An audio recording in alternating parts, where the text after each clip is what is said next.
They told you overthinking is a weakness. They said it with such certainty. Your teachers, your parents, an entire self-help industry built on selling you shortcuts to silence. Stop overthinking. Just act. Stop living in your head. And you tried. You tried to quiet it. You tried to be like them, simple, decisive, unbothered. But the mind kept moving, kept pulling at threads, kept seeing what others missed. Here is what they never told you. The mind that cannot stop is not broken. It is dangerous. And everything they fed you about overthinking being a flaw, that comfortable, palatable lie, is the exact mechanism they used to keep you manageable, docile, small. The 99% are trained to believe that mental stillness is virtue, that the man who acts without hesitation is strong, that the man who pauses, who analyzes, who runs the simulation 10 times before committing is weak, neurotic, lost. They told you this because a thinking man is a threat. A man who sees the machinery behind the machinery is impossible to manipulate. Machiavelli understood this. The men who built empires understood this. And in the next several minutes, I'm going to show you exactly what your mind was designed for, and how to convert it from a prison into a weapon. If you are not ready for this, close the video. Go back to the crowd. But if you want to know the truth about what you actually are, stay. You were brainwashed to believe that the ideal human is a creature of action, fast, reactive, certain. School did not reward deep thinking.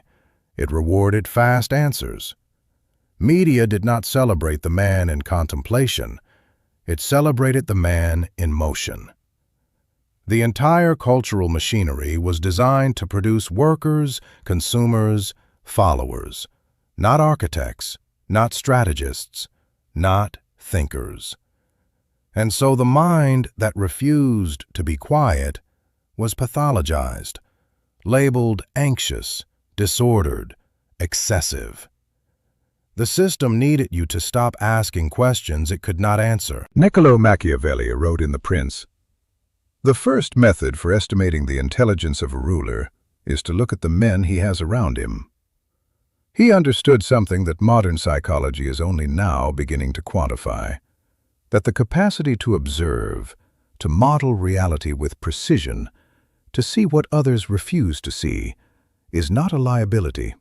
It is the foundation of all power. Machiavelli himself was a man who overthought everything. He dissected politics, human nature, the mechanics of loyalty and betrayal with surgical ruthlessness. He was exiled for it, tortured for it, and from that exile, stripped of everything, he produced the most influential political document in Western history. Robert Greene, in the 48 Laws of Power, states in Law 3, "Conceal your intentions. But you cannot conceal what you have not first understood, and you cannot understand what you have not first observed, deeply, obsessively, from every angle." The overthinker is the only man in the room doing real intelligence work, while everyone else is performing confidence. I am going to show you the 5 phases of what your mind is actually doing. But be warned, what follows will not comfort you. It will weaponize you. The average man calls it worry. He calls it weakness. He tells you to calm down, to breathe, to be present. He does not understand what he is asking you to abandon. Neuroscience has a name for what you experience: the default mode network, identified and mapped by researcher Marcus Raichle at Washington University, is the brain system responsible for self-referential thought, future projection, and social simulation. In most people, it runs quietly in the background. In you, it runs at full volume, constantly, exhaustingly. But here is the reality no therapist will frame this way. The default mode network is also the system responsible for creative strategy, long-range planning, and threat anticipation. The same neurological engine producing your overthinking is the engine that built every military strategy, every architectural masterpiece, every political empire. The Spartans did not build their civilization on impulse. Their entire culture, the agoge, the phalanx, the brutal training from childhood, was an exercise in sustained, deliberate mental simulation. They rehearsed death 1,000 times before they faced it. That is not anxiety. That is preparation at the biological level. Your practical instruction. The next time your mind begins its spiral, do not suppress it. Redirect it. Take out a physical notebook. Write the simulation down.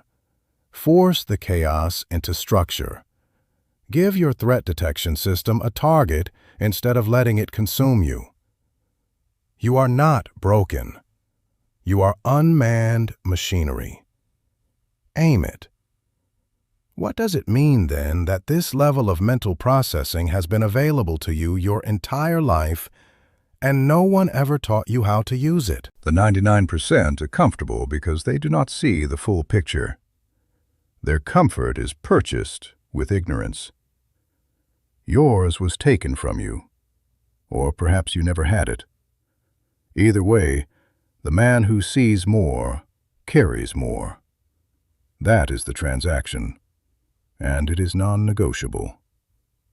Psychologist Elaine Aron's research on the highly sensitive person identified a neurological trait present in approximately 15 to 20% of the population, characterized by deeper cognitive processing, heightened awareness of subtlety, and a tendency toward overstimulation. This is not emotional weakness. This is a biological variation that increases perceptual resolution. You are running at a higher frame rate than the people around you. That is why you are exhausted. It is also why you are accurate. Julius Caesar was a man of calculated, almost pathological attentiveness. He studied every general who preceded him. He memorized the names of his soldiers. He read terrain before battle and human nature before politics. His overthinking, what his enemies called excessive caution in planning, was the precise mechanism behind his military record. 47 engagements. The man in the crowd called it luck. Caesar called it preparation. Your practical instruction. Stop apologizing for your processing speed. In your next high-stakes conversation, a negotiation, a confrontation, a decision, give yourself the silence your mind requires. Say nothing for 5 full seconds before you respond. Let the other person fill the silence. They will reveal more than you could have extracted by speaking. But why does this depth of processing come with a cost? And why does that cost intensify the longer you ignore what your mind is telling you? Here is the distinction that destroys most intelligent men. The problem is never the thinking. The problem is thinking without a terminus, without a decision point, without structure. The mind that spirals indefinitely is not doing philosophy, it is doing fear. And fear, dressed in the language of analysis, is still fear. Robert Greene writes in the 33 Strategies of War, "The most effective way to avoid the enemies that will destroy you is to think clearly and honestly about the dangers ahead." Notice what he does not say. He does not say to avoid danger. He says to think clearly about it. The weapon is directed thought, not thought for its own sake. Aaron Beck's cognitive behavioral model identifies a pattern called catastrophizing. the compulsive generation of worst-case scenarios without proportional evidence. The overthinker who has not been trained is a catastrophizer by default. Every outcome becomes a cliff. Every decision becomes an existential threshold. This is the abuse of an extraordinary capability. Napoleon Bonaparte, a man who could hold the topography of entire military campaigns in his mind simultaneously, required himself to make irreversible decisions within a strict time window. He imposed artificial finality on his analysis. He did not wait for certainty. He weaponized his thinking by forcing it to conclude. Your practical instruction: set a decision deadline for every spiral. When your mind begins its simulation, give it a hard stop. Write the words, "decision required by," then a specific time. Not tomorrow, not when you feel ready. You will never feel ready. The sovereign does not wait for comfort. He imposes structure on his own cognition and then executes. You are still here. Good. The fragile ones already left. You have felt it. The room full of people where you are the only one who noticed the contradiction in what was said. The conversation where everyone laughed while you were calculating what was happening beneath the surface. The relationship where you saw the outcome 3 months before it arrived and said nothing, because who would have believed you? That isolation is not failure. It is filtration. Your mind operates at a frequency most people cannot receive. And the mistake, the one that costs intelligent men years of their lives, is attempting to lower that frequency in order to belong. Attachment theory, developed by John Bowlby and later expanded by Mary Ainsworth, identifies how early relational patterns shape an adult's tolerance for solitude. The overthinker who went unvalidated in childhood often develops what appears to be social anxiety, but is, more precisely, a grief response. A mourning for connection that thinking at this level makes structurally difficult. The void is real, but it is not a wound to be healed. It is a moat to be respected.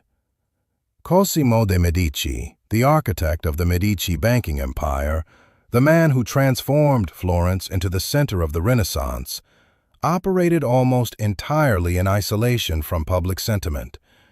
He thought in decades while his enemies thought in weeks. He was called cold, withdrawn, impossible to read. He died the most powerful man in Europe.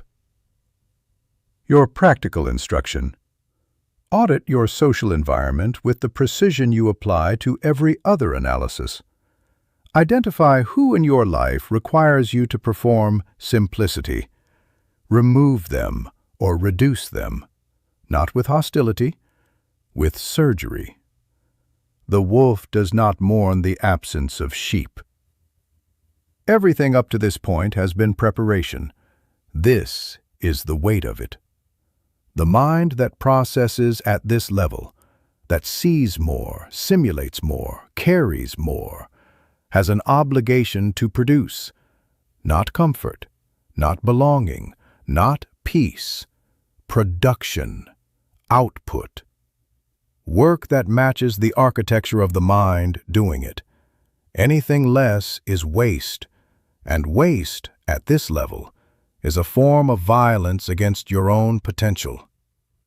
Psychologist Mihai Csikszentmihalyi identified what he termed flow, the state in which cognitive challenge meets cognitive capacity with perfect precision. The overthinker, who has never found his domain of mastery, lives in chronic understimulation dressed as overstimulation.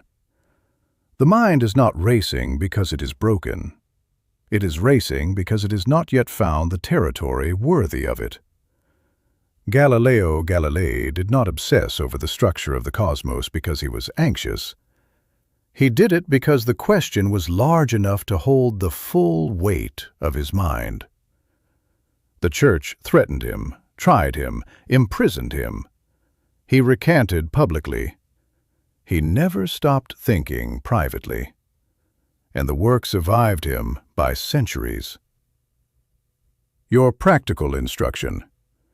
Identify the single question, not task, not goal, but question, that your mind returns to without being invited. The one it finds in the silence between everything else. That is your domain. That is where the weapon belongs. Point yourself at it, today. Not when the conditions are perfect, now. Comment below. I think in dimensions they cannot see. Let me be honest with you now. This path is cold. Not metaphorically, not poetically, genuinely cold. The man who thinks at this depth will spend significant portions of his life in a silence that others will call loneliness, and he will call clarity. There will be rooms you walk out of because you can no longer tolerate the shallowness. There will be relationships that end not in betrayal, but in the quiet recognition that you are operating in incompatible dimensions. There will be nights where the machinery of your mind refuses to stop, and the only company you have is the weight of what you see. This is not a problem to be solved. It is the cost of the architecture. Machiavelli wrote The Prince at 50, stripped of his position, exiled from Florence, tortured on the strappado, a device that dislocated the shoulders, hanging the victim by his arms bound behind his back. He wrote it alone, in exile, without power, without allies, without certainty that it would ever be read. He wrote it anyway because a mind like his cannot do otherwise. The thinking is not optional. The question is only whether it builds something. The wolf does not envy the sheep their warmth. He understands the transaction. The cold is the price of the wild. This freedom, the freedom of a mind that refuses to simplify, refuses to perform comfort, refuses to surrender its depth for belonging, is cold. But it is the only freedom that is truly yours. You made it to the end. You are not like the others who clicked away in the first minute looking for permission to stop thinking. You came here for something different. Confirmation that the way your mind works is not a malfunction. It is a mandate. You have seen what most people never will, that the mind they told you to silence is the most dangerous instrument available to a human being. That the overthinking they pathologized is a form of intelligence that, directed correctly, builds empires, outlasts enemies, and produces work that survives centuries. The question is what you do with it from here. Subscribe not because I asked you to. Subscribe because you are done letting the crowd convince you that thinking deeply is something to apologize for. Because you want more of what they will not say on comfortable platforms. Because you are the 1% who came here looking for weaponry, not reassurance. And if you want what I cannot say publicly, the frameworks, the strategic intelligence, the content the algorithm prefers to suppress, that is what the membership is for. The door is below. Not everyone should walk through it. You know if you should.